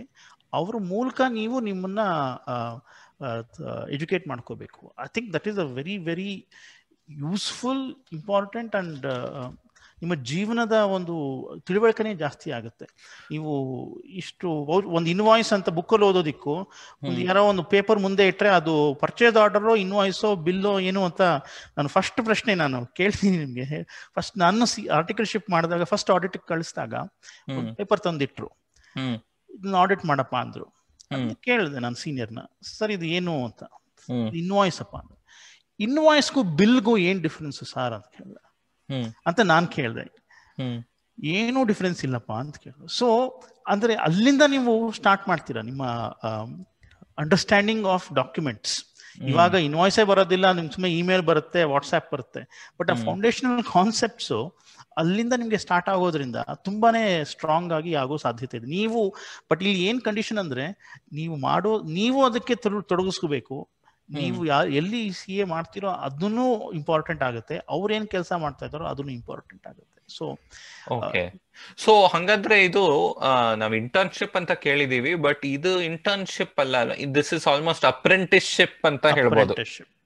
ಅಂದ್ರೆ ಹಳೆ ಕಾಲದಲ್ಲಿ ಹೇಗೆ ಒಂದು ಫ್ಯಾಮಿಲಿಯಲ್ಲೇ ಒಂದು ಜನರೇಷನ್ ಇಂದ ಇನ್ನೊಂದು ಜನರೇಷನ್ ಕಲಿಸ್ತಾ ಇದ್ರು, ಒಬ್ರು ಏನೋ ಬ್ಲಾಕ್ ಸ್ಮಿತ್ ಮಾಡ್ತಾ ಇದ್ರು, ಕಬ್ಬಣದ ಜೊತೆ ಕೆಲಸ ಮಾಡ್ತಾ ಇದ್ರು, ಅವ್ರ ಮಕ್ಕಳಿಗೆ ಇಲ್ಲ ಯಾರು ಅವ್ರು ತಗೋತಾರೋ. ಇವಾಗ ಯುರೋಪ್ ಅಲ್ಲೆಲ್ಲ ಈ ಗಿಲ್ಡ್ ಅನ್ನೋ ಒಂದು ಸಂಸ್ಥೆ ಪವರ್ಫುಲ್ ಆಗಿತ್ತಲ್ವಾ ಇಂಡಸ್ಟ್ರಿಯಲ್ ರೆವಲ್ಯೂಷನ್ ಮುಂಚೆನೆ. ಒಂದೊಂದು ಪ್ರೊಫೆಷನ್ ಇವಾಗ ನೀವು ಏನು ಗಾಜಿನ ಮೇಲೆ ಕೆಲಸ ಮಾಡ್ತೀರಾ, ಕಲ್ಲಿನ ಮೇಲೆ ಕೆಲಸ ಮಾಡ್ತೀರಾ, ಬಂಗಾರ, ಎಲ್ಲದಕ್ಕೂ ಒಂದೊಂದು ಗಿಲ್ಡ್ ಇಟ್ಕೊಂಡು ಆ ಗಿಲ್ಡ್ದೇ ಒಂದು ರೂಲ್ಸ್ ಇರ್ತಾ ಇತ್ತು ಅಲ್ವಾ. ಅಂಡ್ ಅವ್ರು ಯಾರನ್ನ ಒಳಗ್ ತಗೊಳ್ಳೋದು ಯಾರನ್ನ ಒಳಗ್ ತಗೊಳ್ಳಲ್ಲ ಅನ್ನೋ ಆ ಗಿಲ್ಡ್ ಡಿಸೈಡ್ ಮಾಡ್ತಾ ಇತ್ತು. ಸೊ ಆದ್ರೆ ಆ ಒಂದು ಸಿಸ್ಟಮ್ ಸ್ವಲ್ಪ ಮಾಯ ಆಗೋಗಿದೆ ಬೇರೆ ಬೇರೆ ಕ್ಷೇತ್ರದಲ್ಲಿ ಅಲ್ವಾ. ಕಂಪ್ಲೀಟ್ ಆಗಿ ಮಾಯ ಆಗಿದೆ. ಪ್ರೊಫೆಷನಲೈಸೇಷನ್ ಆಫ್ ಗಿಲ್ಡ್ಸ್, ಅದನ್ನ ಕಾನ್ಸೆಪ್ಟ್ ನ ಸ್ವಲ್ಪ ನಾವು ರಿಟೈನ್ ಮಾಡ್ಕೊಂಡ್ರೆ ಒಳ್ಳೇದು. ಯಾಕೆಂದ್ರೆ ಮುಂದೆ ಅದು ಬರುತ್ತೆ, ಅದು ಡಿಸಿಪ್ಲಿನರಿ ಪ್ರೊಸೀಡಿಂಗ್ಸ್, ಅದು ಹೇಗೆ ಅಕೌಂಟಬಿಲಿಟಿ ಮಾಡ್ತೀವಿ ಅಂತ. ಬಟ್ ಆ ಗಿಲ್ಡ್ ಅನ್ನೋ ಕಾನ್ಸೆಪ್ಟು ಆ ಮೆಡಿವಲ್ ಯುರೋಪಿಯನ್, ಇಂಡಿಯಾದಲ್ಲೂ ಅಷ್ಟೇ, ಅದು ಫ್ಯಾಮಿಲಿ ಗಿಲ್ಡ್ಸ್ ಆಗಿರ್ಬೋದು ಅಥವಾ ಕಮ್ಯುನಿಟಿ ಆಗಿರ್ಬೋದು, ಆ ಕಸುಬನ್ನ ಮಾಡುತ್ತಿರುವ ಗೊತ್ತಿರುವವರು ಮಾತ್ರ ಅದನ್ನ ಬೇರೆಯವ್ರಿಗೆ ಹೇಳ್ಕೊಡ್ಬಹುದು. ಹ್ಮ್ ಅದಲ್ಲದೆ ಅದು ಎಂಟ್ರಿ ಬ್ಯಾರಿಯರ್ ಅಷ್ಟೇ ಅಲ್ಲ, ಹ್ಮ್ ಅದು ಪ್ರೊಟೆಕ್ಷನ್ ಕೂಡ. ಹ್ಮ್ ಯಾಕೆಂದ್ರೆ ಅಲ್ಲಿ ಎಲ್ಲಿ ಡ್ಯೂಟಿ ಬರುತ್ತೋ, ಅಂದ್ರೆ ಎಲ್ಲಿ ಅಬ್ಲಿಗೇಷನ್ ಬರುತ್ತೋ ಅಲ್ಲಿ ಡ್ಯೂಟಿನೂ ಇರುತ್ತೆ, ಎಲ್ಲಿ ಡ್ಯೂಟಿ ಇರುತ್ತೋ ಅಲ್ಲಿ ಅಬ್ಲಿಗೇಷನ್ ಇರುತ್ತೆ. ಸೊ ಯಾರನ್ನು ಒಳಗಡೆ ಬಿಟ್ಕೊಡಲ್ಲ ಅಂದ್ರೆ ಅಲ್ಲಿ ಒಳಗಡೆ ಇರೋರ್ನು ಪ್ರೊಟೆಕ್ಟ್ ಮಾಡ್ದಂಗೆ ಆಗುತ್ತೆ. ಪ್ಲಸ್ ಆ ಕಸುಬನ್ನ ಬೆಳೆಯೋದಿಕ್ಕೂ ಅವರು ಕೆಲಸ ಮಾಡ್ಬೇಕಾಗುತ್ತೆ.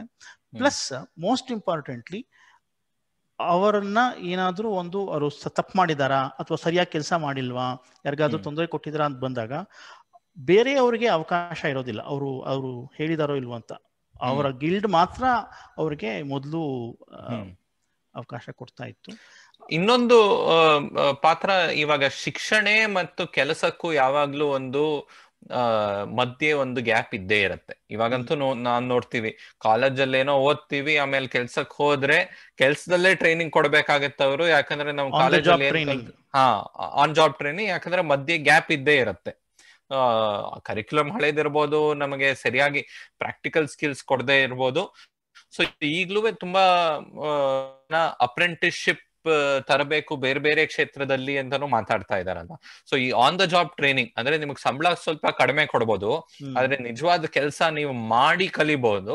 ಅದಕ್ ಮುಂದೆ ನಿಮಗೆ ಇದು ಇಷ್ಟನಾ ಅಂದ್ರೆ ಮುಂದೆ ಕಂಟಿನ್ಯೂ ಮಾಡ್ಬೋದು, ಇಲ್ಲ ಅಂದ್ರೆ ಬಿಡ್ಬೋದು. ತುಂಬಾ ಸತಿ ನಾವು ಕಂಪ್ಯೂಟರ್ ಸೈನ್ಸ್ ನನಗೆ ಇಷ್ಟ ಅನ್ಬಿಟ್ಟು ಬಿಟೆಕ್ ಮಾಡ್ಬಿಡ್ತೀವಿ, ಆದ್ರೆ ಆಮೇಲೆ ಕೆಲಸ ಮಾಡಕ್ ಶುರು ಮಾಡಿದ್ಮೇಲೆ ಅಯ್ಯೋ ಇದಕ್ಕೂ ನಂಗೂ ಏನು ಸಂಬಂಧನೇ ಇಲ್ಲ, ನನಗೆ ಇಷ್ಟನೇ ಇಲ್ಲ.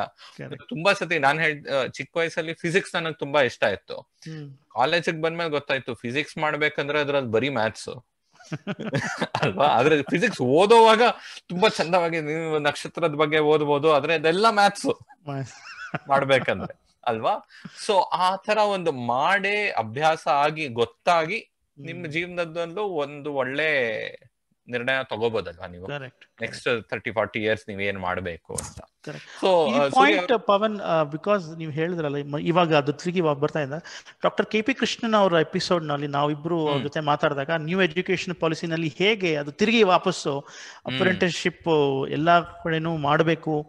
ಪ್ಲಸ್ ಇನ್ನೊಂದು ಇಂಪಾರ್ಟೆಂಟ್ ಪಾಯಿಂಟ್, ಪ್ರಾಕ್ಟಿಷನರ್ಸ್ ಪ್ಲಂಬರ್ಸ್ಗೂ ಮಾಸ್ಟರ್ಸ್ ಡಿಗ್ರಿ ಕೊಡಬೇಕು. ಅವರು ಒಂದು ಲೆವೆಲ್ ರೀಚ್ ಆದ್ರೆ ಅವ್ರಿಗೆ PhD ಕೊಡಬೇಕು. Plumber, electrician, carpenter, foundry. So that practitioner versus degree ಆ ರಿಲೇಷನ್ ಇನ್ನ ಐ ಥಿಂಕ್ ಸೆಟಲ್ ಡೌನ್ ಆಗೋದು ಇನ್ನ ಟೈಮ್ ತಗೊಳ್ಳುತ್ತೆ. ಖಂಡಿತ. ಸೊ ಒಂದು ನೀವ್ ಹೇಳಿದ್ರಿ CA ಒಂದು ಪೋಸ್ಟ್ ಗ್ರಾಜುಯೇಷನ್ಗೆ ಈಕ್ವಲೆಂಟ್ ಅಂತ ನಮ್ಮ ದೇಶದಲ್ಲಿ. ಸೊ ಒಂದು CA ಆಗ್ಬೇಕಂದ್ರೆ ಟಿಪಿಕಲಿ ಹೇಗೆ ಬರ್ತಾರೆ? ಇವಾಗ ನೀವು ಮಾಡಿದ್ದಾಗ ಇಲ್ಲ ಈಗ ಯಾರಾದ್ರೂ ಮಾಡಬೇಕಂದ್ರೆ ಒಂದು 12th ಪಾಸ್ ಆದ್ಮೇಲೆ ಅಂತ ಇಟ್ಕೊಳ್ಳೋಣ. ಈಗ NEP ಪ್ರಕಾರ PU ಹೋಗ್ತಾ ಇದೆ, 12th ತನಕ ಸ್ಕೂಲ್ ಇರುತ್ತೆ. ಸೊ 12th ಆದ್ಮೇಲೆ ಏನ್ ಮಾಡ್ಬೇಕು CA ಆಗ್ಬೇಕಂದ್ರೆ? ಸೊ 12th ಪಾಸ್ ಆದ್ಮೇಲೆ ಬಹುಪಾಲು ಕಾಮರ್ಸ್ ಸ್ಟ್ರೀಮ್ ಚೂಸ್ ಮಾಡಿರೋರು ಬರೋರು CAಗೆ. ಬಟ್ ಅಷ್ಟು ಲಿಮಿಟೇಷನ್ ಏನಿಲ್ಲ, ಬೇರೆ ಸ್ಟ್ರೀಮ್ಸ್ ಅವರು ಬರ್ಬೋದು. ಹೇಗೆ ನೀವು ಲಾಗುನು ಬೇರೆ ಬೇರೆ ಸ್ಟ್ರೀಮ್ಸ್ ಇಂದ ತಗೋಬಹುದು, ಅದೇ ತರ CAಗೂ ನೀವು ಬೇರೆ ಸ್ಟ್ರೀಮ್ಸ್ ಇಂದ ಬರ್ಬೋದು. ಏನು ಅಂದ್ರೆ ನೀವು ಪಿಕಪ್ ಜಾಸ್ತಿ ಮಾಡ್ಕೋಬೇಕಷ್ಟೇ. ಬಟ್ ಒಂದಷ್ಟು ಅರಿಥಮೆಟಿಕ್ ಅಂಡ್ ನ್ಯೂಮೆರಿಕಲ್ ಸ್ಕಿಲ್ಸ್ ಬೇಕಲ್ವಾ? ಬೇಸಿಕಲಿ ಅಕೌಂಟೆನ್ಸಿ ಗೊತ್ತಿರಬೇಕು, double entry account book keeping ಬಗ್ಗೆ ಜ್ಞಾನ ಇರಬೇಕು, commerce and types of transactions ಬಗ್ಗೆ ಒಂದು ಜ್ಞಾನ ಇರಬೇಕು. ಸೊ ಇವೆರಡಿದ್ರೆ ಆಮೇಲೆ ಅದನ್ನ ಪಿಕಪ್ ಮಾಡ್ಕೊಂಡು ಹೋಗ್ಬೋದು.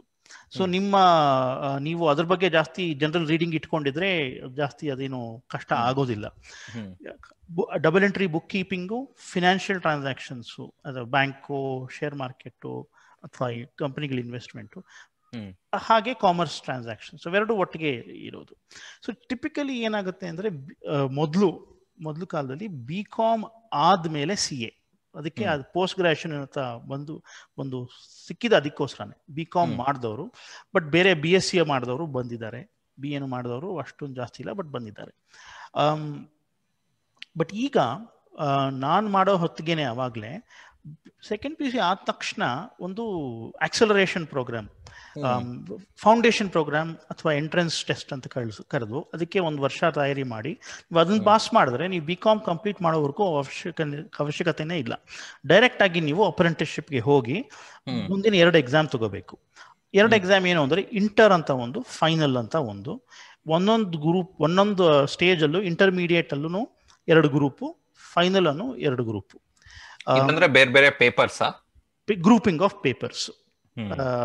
ಅಂದ್ರೆ ಒಟ್ಟಿಗೆ ಎಲ್ಲಾನು ತಗೊಳ್ಳೋದಕ್ಕೂ ಕಷ್ಟ, ಎಲ್ಲಾನು ಒಟ್ಟಿಗೆ ಕ್ಲಿಯರ್ ಮಾಡಿ ಅಂತ ಹೇಳಿದ್ರು ಕಷ್ಟ ಅಂತ. ಯಾಕೆಂದ್ರೆ CA ಕಷ್ಟ ಇದೆ ಎಕ್ಸಾಮ್, ಅದರಲ್ಲಿ 2 ಮಾತಿಲ್ಲ. ತುಂಬಾನೇ ವೈಡ್ ರೇಂಜಿಂಗ್ ಸಬ್ಜೆಕ್ಟ್ಸ್ ಇದೆ. ನೀವು ಕ್ವಾಂಟಿಟೇಟಿವ್ ಆಗಿ ಸ್ಟ್ರಾಂಗ್ ಇದ್ರೆ, ಯಾಕೆಂದ್ರೆ ಫೈನಲ್ ಅಲ್ಲಿ ನಿಮ್ಗೆ ಆಪರೇಷನ್ಸ್ ರಿಸರ್ಚ್ ಇದೆ ಆಸ್ ಅನ್ ಎಕ್ಸಾಂಪಲ್, ಬಟ್ ನಿಮ್ಗೆ ಲಾನೂ ಇದೆ, ಆಡಿಟಿಂಗ್ ಸ್ಟ್ಯಾಂಡರ್ಡ್ಸ್ ಇದೆ, ಎಕನಾಮಿಕ್ಸು ಕೆಲವು ಸತಿ ಬಂದು ಬರುತ್ತೆ. So wide range of topics ಇದೆ ಇಲ್ಲಿ. ಕ್ವಾಂಟಿಟೇಟಿವ್ ಇದೆ, ಲೀಗಲ್ ಇದೆ, ಅಂಡ್ ಆಡಿಟಿಂಗ್ ಇದೆ. ಅಂಡ್ ಇದರಲ್ಲಿ ತುಂಬಾ ಹೇಗೆ ಸರ್ಕಾರದಿಂದ ಏನಾದ್ರು ಒಂದು ಗೆಜೆಟ್ ಬರ್ಬೋದು, ಹೊಸ ಒಂದು ಟ್ಯಾಕ್ಸಿನ ರೂಲ್ ಬರ್ಬೋದು, ಅದನ್ನ ಹೇಗೆ ಓದಿ ಇಂಟರ್ಪ್ರೆಟ್ ಮಾಡಿ ನೀವು ಯಾರಿಗೆ ಅಡ್ವೈಸ್ ಕೊಡ್ತಾ ಇದ್ದೀರೋ ಅದು ಹೇಗೆ ಅಂತ ಇಂಟರ್ಪ್ರೆಟ್ ಮಾಡೋದು ತುಂಬಾನೇ ಕಷ್ಟ ಅಲ್ವಾ? ತುಂಬಾನೇ, ಹೌದು ಹೌದು. ಇವಾಗ ನಿಮಗ್ ಟ್ಯಾಕ್ಸ್ ಬೀಳುತ್ತಾ ಬೀಳಲ್ವಾ, GST ನಲ್ಲಿ ಬೀಳುತ್ತಾ ಬೀಳಲ್ವಾ, ಇನ್ಕಮ್ ಟ್ಯಾಕ್ಸ್ ಅಲ್ಲಿ ಎಷ್ಟು ಕಟ್ಟಬೇಕು, ಹೌದು ಹೌದು, ತುಂಬಾನೇ ಕಷ್ಟ ಅಲ್ವಾ? ವರ್ಷ ರೂಲ್ ಚೇಂಜ್ ಆಗೋವಾಗಂತೂ ತಲೆ ಕೆಟ್ಟೋಗುತ್ತೆ. ಸೊ ಅದು ಆ ಓದೋ ಸ್ಕಿಲ್ಲು ಬರಬೇಕು ಅಲ್ವಾ CAಗೆ? ಕರೆಕ್ಟ್. ಸೊ ಅದಕ್ಕೆ CAಗಳು ಬೇರೆ ಕೋರ್ಸ್ ಮಾಡೋದಕ್ಕೆ ಹೋಗೋದಿಲ್ಲ, ಯಾಕಂದ್ರೆ every budget it's a new course for them.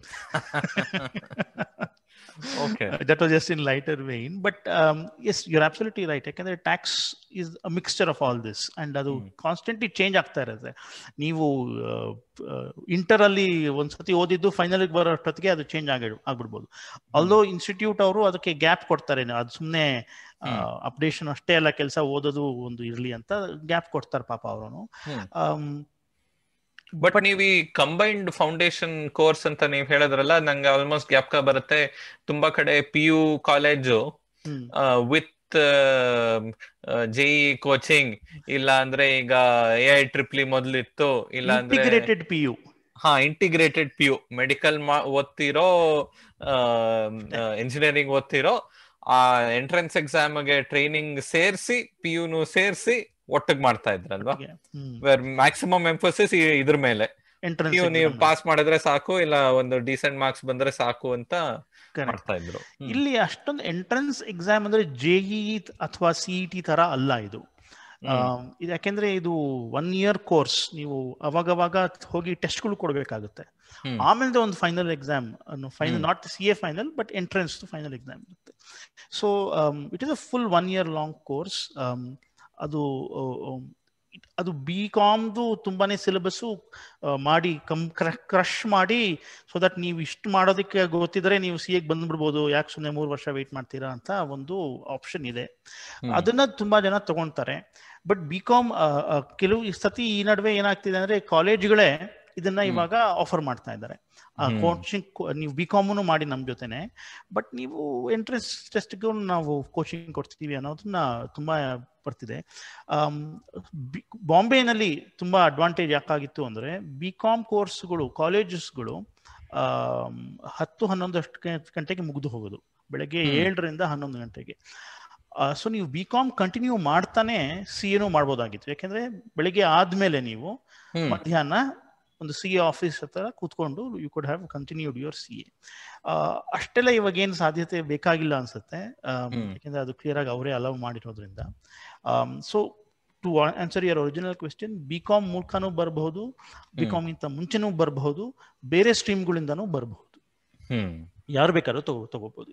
ಆದ್ರೆ ಒಂದು ವ್ಯತ್ಯಾಸ ನೀವು ಹೇಳಿದ ತರ, ಬಾಕಿ ಎಲ್ಲ ಎಂಟ್ರೆನ್ಸ್ ಎಕ್ಸಾಮು, CA ಕೊನೆಗೆ ಎಲ್ಲಾ ಎಕ್ಸಾಮು ಮುಗಿದ್ಮೇಲೆ ಇದೊಂದು ಎಕ್ಸಿಟ್ ಎಕ್ಸಾಮ್ ಅಂತಾನೆ ಹೇಳ್ಬೋದಾ? ಫಾರ್ ದ ಫೌಂಡೇಶನ್ ಅಲ್ವಾ? ಇಲ್ಲ, ಕೊನೆಗೆ ನೀವು CA ಆಗ್ಬೇಕಂದ್ರೆ ಹೌದೌದು, ಅದೇ ಎಕ್ಸಿಟ್ ಎಕ್ಸಾಮ್. ಇವಾಗ ನೀವು JEE ಪಾಸ್ ಮಾಡ್ಬಿಟ್ರೆ ಆಗೋಯ್ತು ನಿಮ್ದು ಅಂತ ಅನ್ಕೊಂಡ್ಬಿಡ್ತೀವಿ. ಅಫ್ಕೋರ್ಸ್ 8 ಸೆಮಿಸ್ಟರ್ ಆಮೇಲೆ ಪಾಸ್ ಮಾಡಿ ಡಿಗ್ರಿ ತಗೋಬೇಕು, ಆದ್ರೆ ಅದು ಆರಾಮ ಅಂತ ಜನ ಯೋಚನೆ ಮಾಡ್ತಾರೆ, ಡಿಗ್ರಿ ಬಂದ್ರೆ ಆಯ್ತು ಅಂತ. ಆದ್ರೆ ಇಲ್ಲಿ ಆ ಕೊನೆ ಎಕ್ಸಾಮೇ ಮುಖ್ಯ ತುಂಬಾನೇ, ಹೌದು ಅಲ್ವಾ? ಲಾಯರ್ಸ್ಗೂ ಬಾರ್ ಎಕ್ಸಾಮ್ ಅಂತ ಇರುತ್ತೆ, ಇಲ್ಲ ಅಂದ್ರೆ ಬೇರೆ ಇರುತ್ತೆ, ಅದು ಡಿಗ್ರಿ ಆಚೆನೆ ಇರಬಹುದು, ಆದ್ರೆ ಅದು ಮಾಡಿದ್ಮೇಲೆ ನೀವು ಕೆಲಸ ಮಾಡಬಹುದು ಅಂತ ಅಲ್ವಾ? ಕರೆಕ್ಟ್. ಸೊ ಲಾಯರ್ಸ್ಗೂ ಎಂಟ್ರೆನ್ಸ್ ಎಕ್ಸಾಮ್ಗಳು ಈ ನಡುವೆ ತುಂಬಾನೇ ಎನ್ಕ್ಲಾಟ್ ಎಲ್ಲ ಬಂದಿದೆ. ಹಾಗೇನೆ ಅದು ಎಂಟ್ರೆನ್ಸ್ ಆದ್ಮೇಲೆ course fairly straight forward. But ಆ ಕೋರ್ಸ್ ಮುಗಿದ ಮೇಲೆ ನೀವು ಪ್ರಾಕ್ಟೀಸ್ ಮಾಡಬೇಕು ಅಂದ್ರೆ, ಕೋರ್ಟ್ಗಳು ಬಂದ್ರೆ ಅಪಿಯರ್ ಆಗಬೇಕು ಅಂದ್ರೆ ಬಾರ್ ಎಕ್ಸಾಮ್ ಅಂತ ಒಂದು ಕ್ಲಿಯರ್ ಮಾಡಬೇಕಾಗತ್ತೆ. ಇಲ್ಲಿ ಅದೇ ನೀವು ಹೇಳ್ದಂಗೆ ಈ it is back front loaded, ಅಂದ್ರೆ ಫ್ರಂಟ್ ಅಂದ್ರೆ exit loaded. Barrier for exit is very high. ಎಷ್ಟು ಜನ CA ಸೇರ್ಕೊಂತಾರೋ ಅಷ್ಟು ಜನ ಪಾಸ್ ಆಗೋದಿಲ್ಲ. ತುಂಬಾನೇ ಕಮ್ಮಿ ಪಾಸ್ ಪರ್ಸೆಂಟೇಜ್ ಇದೆ.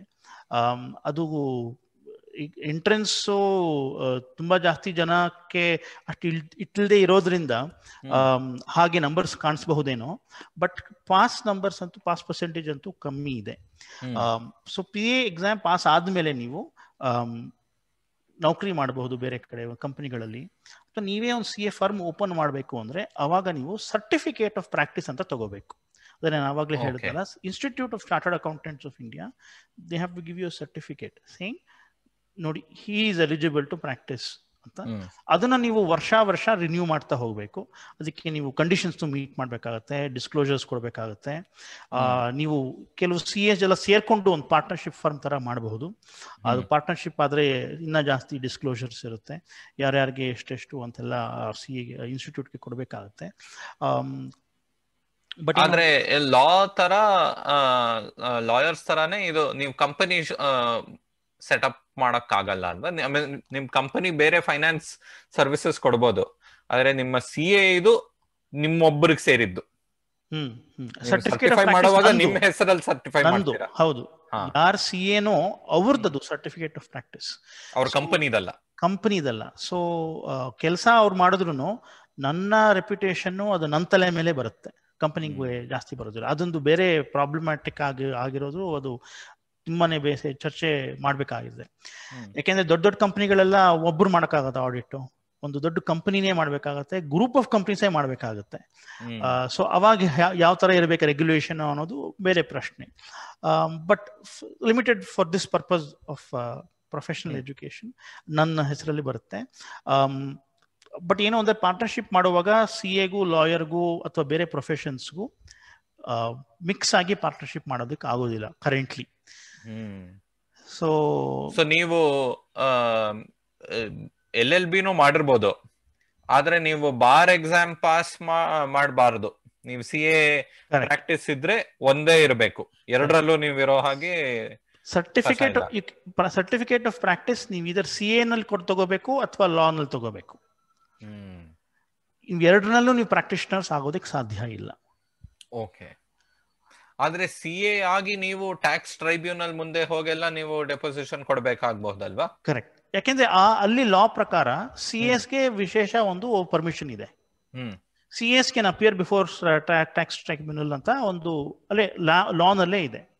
ಸೊ ಅಂದ್ರೆ ಇವಾಗ ಯಾವ್ದೋ ಸರ್ಕಾರ ಹೇಳುತ್ತೆ ಈ ಒಂದು ದೊಡ್ಡ ಕಂಪನಿ 10,000 ಕೋಟಿ ತೆರಿಗೆ ಇನ್ಕಮ್ ಟ್ಯಾಕ್ಸ್ ಕೊಡ್ಬೇಕು ಅಂತ ಹೇಳಿರ್ಬೋದು.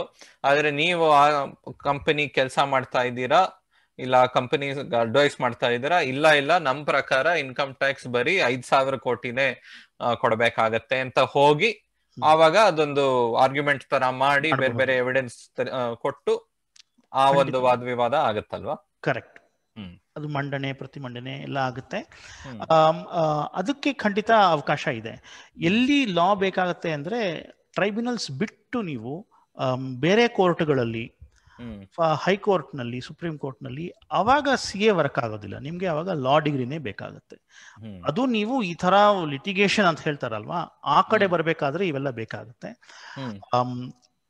ಇಲ್ಲಿ ಒಂದು ಪ್ರಶ್ನೆ ಇನ್ನ ಸೆಟ್ಲ್ ಆಗಿಲ್ಲ ನಮ್ಮ ದೇಶದಲ್ಲಿ, ಬಟ್ ಆಗ್ಬಿಟ್ರೆ ಒಳ್ಳೇದು ಎಲ್ಲಾರ್ಗು. ಈ ಪ್ರಾಕ್ಟೀಸ್ ಆಫ್ ಲಾ ಅಂತ ಏನಿದೆ ಅದು CA ಅವರು ಟ್ಯಾಕ್ಸು, ಕಂಪನಿ ಲಾ ಅವರು ಸ್ಪೆಷಾಲಿಟಿ ಏರಿಯಾದಲ್ಲಿ ಕೊಡ್ತಾ ಇರ್ತಾರೆ, ಅದು ಅವ್ರಿಗೆ. But according to the advocates act, only advocates are allowed to practise law. Practice of law includes giving of advice.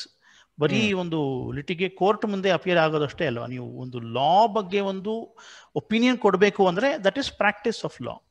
ಅದನ್ನು ಅಡ್ವೊಕೇಟ್ಸ್ ಮಾತ್ರ ಕೊಡಬಹುದು. ಈ CS ಕೊಡ್ತಾ ಇರೋದು ಟ್ಯಾಕ್ಸ್ ಬಗ್ಗೆ, ಕಂಪ್ನಿ ಲಾ ಬಗ್ಗೆ ಏನಾದ್ರು, ಅದು ಪ್ರಾಕ್ಟೀಸ್ ಆಫ್ ಲಾನಾ, ಅದು ವಯೋಲೇಷನ್ ಆಫ್ ಅಡ್ವೊಕೇಟ್ಸ್ ಆಕ್ಟಾ ಅನ್ನೋದು ಈ ಎರಡೆರಡು ವೃತ್ತಿಗಳ ಬಗ್ಗೆ ಒಂದು ಜಟಾಪಟಿ ನಡೀತಿದೆ.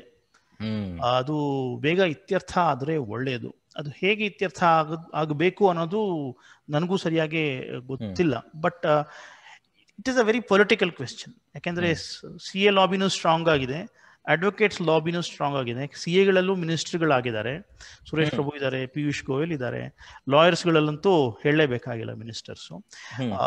ಸೊ ಅದು ಹೇಗೆ ಇತ್ಯರ್ಥ ಆಗುತ್ತೆ ಮುಂದೆ ಅನ್ನೋದು ನೋಡ್ಬೇಕು. ಸೊ ವಾಪಸ್ ಈ ಪ್ರೊಫೆಷನ್ ಬರೋಣ ಸೂರ್ಯ ಅವರೇ. ಸೊ ಇವಾಗ 2020ರಲ್ಲಿ ಯಾವ ತರ ಅವಕಾಶಗಳಿದೆ, ಯಾವ್ದ್ರಲ್ಲಿ ನಿಮಗೆ ಒಂದು ಒಳ್ಳೆ ಇನ್ಕಮ್ ಬರಬೇಕು ಅಂದ್ರೆ ಹೇಗೆ ಬರುತ್ತದು CA ಆಗಿ?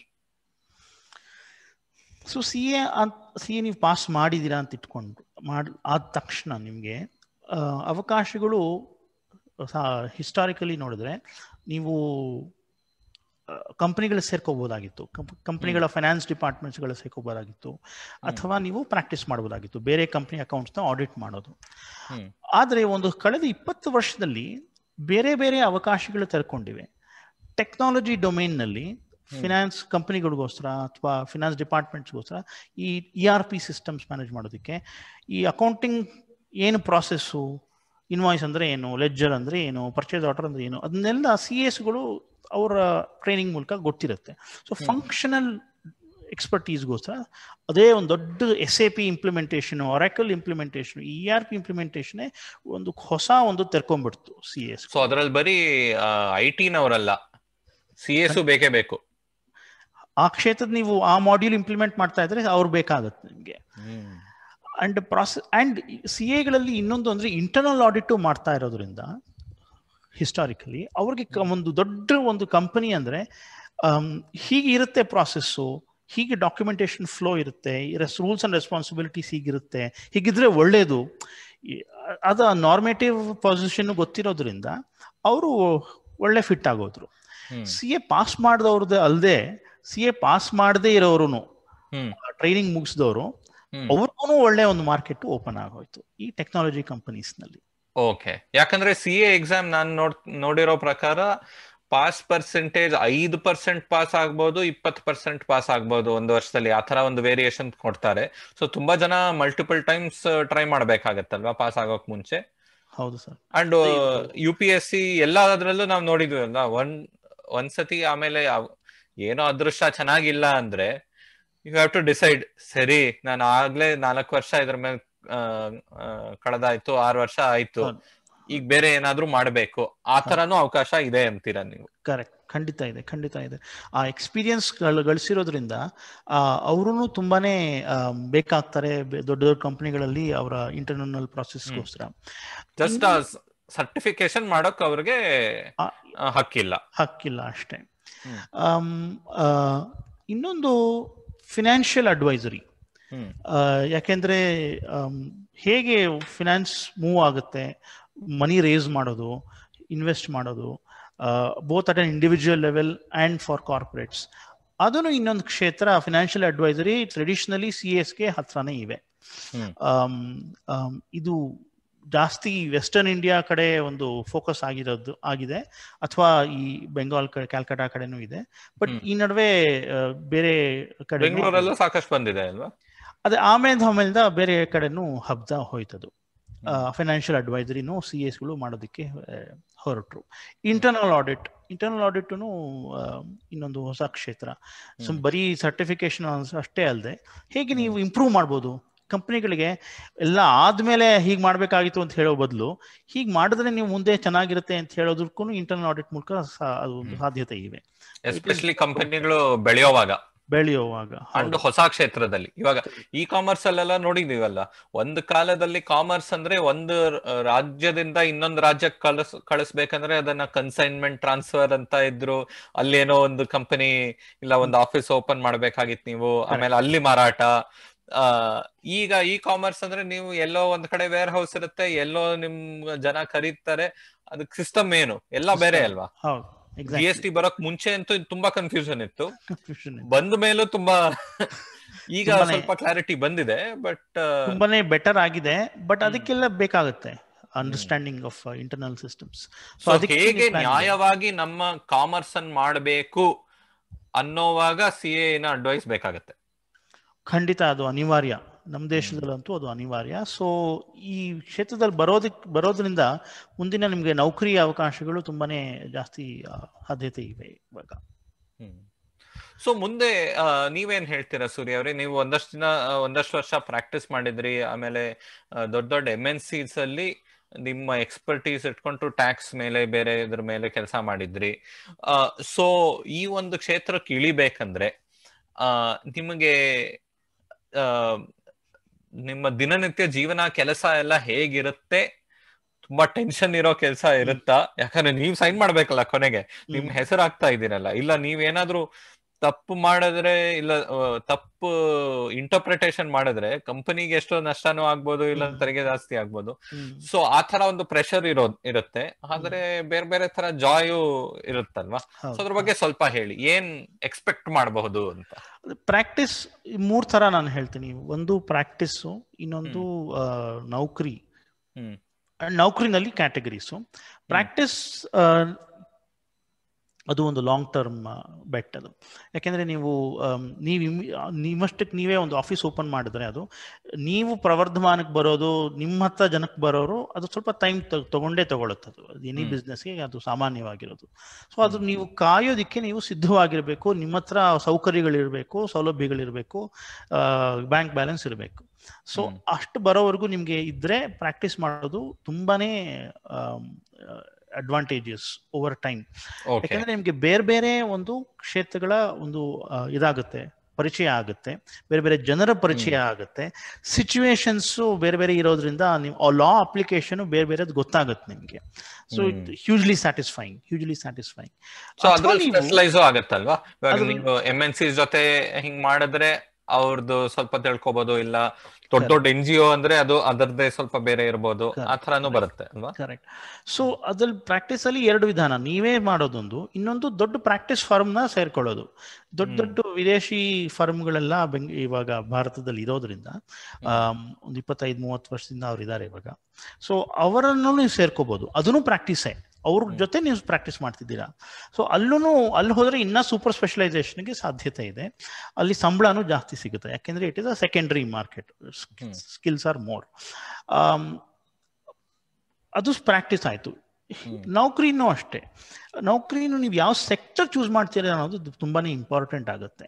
ಅದು ಬೇರೆ ಎಲ್ಲ ಕೆಲಸಗಳ ತರ ಮೋಸ್ಟ್ಲಿ ಇಂಜಿನಿಯರ್ಸ್ಗೂ ಆ ಥರ ಒಂದು ಸೆನ್ಸ್ ಬೇಕಾಗುತ್ತೆ. ಯಾವ ಇಂಡಸ್ಟ್ರಿ, ಇವಾಗ ಸನ್ರೈಸ್ ಸೆಕ್ಟರ್ ಯಾವುದು.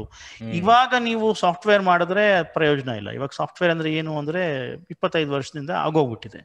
ಇವಾಗ ನೀವು AI ಮಾಡಬೇಕು, ಅಥವಾ ರೋಬೋಟಿಕ್ಸ್ ಮಾಡ್ಕೋಬೇಕು, ಅಥವಾ in something else, right? So ಅದೇ ತರ ನೀವು ನೌಕರಿಗೆ ಯಾವ ಕಂಪನಿ ಸೇರ್ತಾ ಇದ್ದೀರಾ, ಯಾವ ಸೆಕ್ಟರ್ ಸೇರ್ಕೊಳ್ತಾ ಇದ್ದೀರಾ ಅನ್ನೋದು, ಅದ್ರ ಮೇಲೆ ನೀವು ಡಿಪೆಂಡ್ ಆದ್ರೆ ನೀವು ನಿಮ್ ಜೊತೆ ಬೆಳೆಯೋದಿಕ್ಕೆ ಅವಕಾಶ ಇದೆ. Again balance. ಸನ್ರೈಸ್ ಆದ್ರೆ ಅದು ಸ್ಟೇಬಲ್ ಇರೋ percentage, always a percentage chance. But stable ಆಗಿರೋ ಕಂಪ್ನಿಗಳು ಸೇರಿದ್ರೆ ಅಟ್ಲೀಸ್ಟ್ ಒಂದು 15-20 ವರ್ಷ ನಿಮ್ಗೆ ಏನು ತೊಂದರೆ ಆಗೋದಿಲ್ಲ, like any other job. So ಈ ನೌಕರಿನಲ್ಲೂ ಆಪ್ಷನ್ಸ್ಗಳಿವೆ. ನೀವು ಫೈನಾನ್ಸ್ ಡಿಪಾರ್ಟ್ಮೆಂಟ್ ಸೇರ್ಕೊಳ್ತೀರಾ, ಟ್ಯಾಕ್ಸ್ ಡಿಪಾರ್ಟ್ಮೆಂಟ್ ಸೇರ್ಕೊಳ್ತೀರಾ, ಇಂಟರ್ನಲ್ ಆಡಿಟ್ ಸೇರ್ಕೊಳ್ತೀರಾ, ಟ್ರೆಜರಿ ಡಿಪಾರ್ಟ್ಮೆಂಟ್ ಸೇರ್ಕೊಳ್ತೀರಾ, ಅಲ್ಲೂ ಸ್ಪೆಷಲೈಸೇಷನ್ಸ್ಗಳು ಸಾಧ್ಯತೆ ಇವೆ. ಸೊ ಖಂಡಿತ ಇವಾಗ ಹಳೆ CA ಅಂದ್ರೆ ಬರೀ CA ಅಲ್ಲ, ಅದು ಮುಂದೆ ನಿಮ್ಮ ಇಲ್ಲಿ ತಾವು ಎತ್ತದಂತ ಒಂದು ಪ್ರಶ್ನೆ ಅಂದ್ರೆ ಒಂದು ಕಂಪ್ಯಾಟಬಿಲಿಟಿ. ನಮ್ಮ ಮನಸ್ಥಿತಿಗೂ ಏನ್ ಮಾಡೋದಕ್ಕೆ ಹೊರಟಿದೀವೋ ಅದಕ್ಕೂ ಒಂದು ಹೊಂದಾಣಿಕೆ ಇದೆಯಾ ಅನ್ನೋದು ಒಂದು ತುಂಬಾ ಪ್ರಶ್ನೆ ಆಗುತ್ತೆ. ಯಾಕೆಂದ್ರೆ ಪ್ರಾಕ್ಟೀಸ್ ಖಂಡಿತ ವೆರಿ ವೆರಿ ಪ್ರೆಷರ್ ಜಾಬ್ ಅದು. ಭಾನುವಾರ ಸಾಯಂಕಾಲ, ಭಾನುವಾರ ಮಧ್ಯರಾತ್ರಿ, ಅದು ಲೆಕ್ಕನೇ ಇಲ್ಲ. ನೀವು ಕ್ಲೈಂಟ್ ಆಡಿಟ್ ಕಂಪ್ಲೀಟ್ ಮಾಡಬೇಕು ಅಂದ್ರೆ ಸ್ಟ್ಯಾಚ್ಯುಟರಿ ಡೆಡ್ಲೈನ್ ಇದೆ ಅಂದ್ರೆ ಮಾಡಬೇಕು. ಯಾರು ತೀರ್ಕೊಂಡ್ರು ಅಷ್ಟೇ, ಯಾರು ಹುಟ್ಟಿದ್ರು ಅಷ್ಟೇ. ಸೊ ಆಸ್ಪತ್ರೆಯಲ್ಲಿ ಡಾಕ್ಟರ್ ಕೆಲಸ ಮಾಡೋ ತರ ಖಂಡಿತ ಯಾವಾಗ ಕರೀತಾರೋ ಡ್ಯೂಟಿಗೆ ಹೋಗ್ಲೇಬೇಕಷ್ಟೇ. ಸೊ ಅದನ್ನ ನೀವು ಪ್ರಿಪೇರ್ ಆಗಿರ್ಬೇಕು. ಅದು ನಿಮ್ಗೆ ಒಳ್ಳೆ CA ಫರ್ಮಲ್ ಮಾಡಿದ್ರೆ ನೀವು ಅದು ನಿಮ್ಗೆ ಗೊತ್ತಿರುತ್ತೆ. ಬೇಕಾ ಬೇಡವಾ ಮುಂದೆ ಜೀವನ ಎಲ್ಲ ಹೀಗೆ ಕಳಿಬೇಕಾ ಅಂತ ಗೊತ್ತಾಗೋಗುತ್ತೆ ನಿಮ್ಗೆ. ಕೆಲವು ಕಂಪನಿಗಳಲ್ಲಿ ಲಿಸ್ಟೆಡ್ ಕಂಪನಿಗಳಾದ್ರೆ ಆ ಥರ ಪ್ರೆಷರ್ಸ್ ಕಂಟಿನ್ಯೂ ಆಗುತ್ತೆ. Every quarterly financial results announce ಮಾಡಬೇಕಾಗುತ್ತೆ. ಆ ಪ್ರೆಷರು ನೀವು ಇನ್ನೊಂದು ಕಡೆಯಿಂದ ನೀವು ಫೇಸ್ ಮಾಡಬೇಕಾಗುತ್ತೆ. ಬೇರೆ ಡಿಪಾರ್ಟ್ಮೆಂಟ್ಗಳಲ್ಲಿ ಬೇರೆ ಥರ ಪ್ರೆಷರ್ಗಳಿರುತ್ತೆ, ಬಟ್ ಡೆಫಿನೆಟ್ಲಿ ಇಷ್ಟೊಂದಂತೂ ಇರೋದಿಲ್ಲ. ಸೊ ನಿಮ್ಗೆ ಹೇಗೆ ಹೊಂದಾಣಿಕೆ ಆಗುತ್ತೆ, ನಿಮ್ಗೆ ಯಾವುದು ಒಂದು ಥ್ರಿಲ್ ಕೊಡುತ್ತೆ. ಯಾಕೆಂದ್ರೆ ಒಂದು 20 ವರ್ಷ ಆದ್ಮೇಲೂ ನಿಮ್ಗೆ ಆಫೀಸಿಗೆ ಎದ್ದು ಹೋಗ್ಬೇಕು ಅನ್ಸೋ ತರ ಇರಬೇಕು. ಯಾಕೆಂದ್ರೆ ಒಂದು ಲೆವೆಲ್ ಆದ್ಮೇಲೆ ದುಡ್ಡು ಎಲ್ಲಾ ಕೆಲಸದಲ್ಲೂ ಇರುತ್ತೆ. ಸೊ ಆ ಥರ ಒಂದು ನಿಮ್ಗೆ ಯಾವುದು ಒಂದು ಸುಖ ಕೊಡುತ್ತೋ ಅಥವಾ ಒಂದು ದೀರ್ಘವಾಗಿ ಒಂದು ಇಂಟ್ರೆಸ್ಟ್ ಹೋಲ್ಡ್ ಮಾಡುತ್ತೋ ಅದನ್ನ ಹುಡುಕ್ಬೇಕು. ಅದು ಎಲ್ಲಾನು ತಾವೇ ಡಿಸೈಡ್ ಮಾಡೋದನ್ನು ಕಷ್ಟ. ಬೇರೆಯವ್ರ ಜೊತೆ ಮಾತಾಡಬೇಕು, ಸ್ವಲ್ಪ ಸೀನಿಯರ್ಸ್ ಇರೋರ ಹತ್ರ ಹೋಗಿ ಮಾತಾಡಬೇಕು.